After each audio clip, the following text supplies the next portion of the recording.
Hurricane Matthew was a very large hurricane that struck the east coast of the United States all the way from Florida through Georgia, North Carolina, South Carolina, and North Carolina.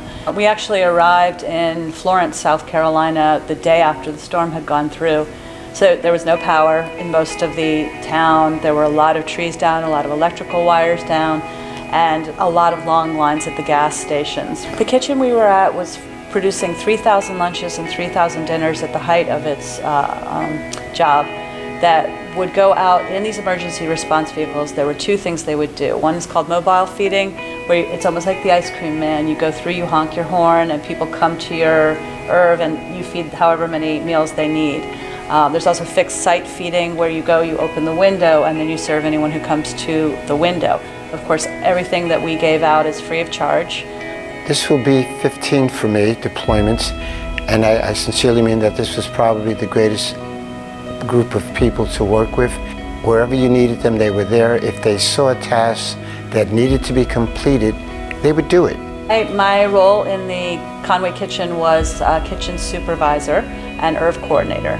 So I made sure that the administrative parts of the kitchen functioned well. I interacted with headquarters to get them the numbers of people we were actually feeding, to describe the routes that we were actually doing, and to make sure that the ERVs understood, the ERV drivers, the emergency response vehicle drivers, understood where they were going and how many meals they were taking with them. I was the yard supervisor, effectively known as the yard dog, and my position was to make sure that the food on the pallets got to the correct trucks, loaded correctly, follow the menu so that we can get the vehicles out on the road on time so they can hit their feeding sites at the same time every day, because they had clients waiting. I had a client say to me, you know, it's not even the food, it's just knowing someone cares. Red Cross was the only people who showed up to help us. That's nice to know. I will tell you, they were warm, they were friendly, they shared everything they had with you. Their smiles, their hopes, their hunger. It was a great bunch of people.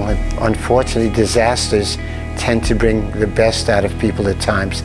They're going to have a long road to recovery, but they're very resilient people, and they've gone through this before, and they're going to rebuild, you know, and they'll be back on their feet. And we will be there to help them do that.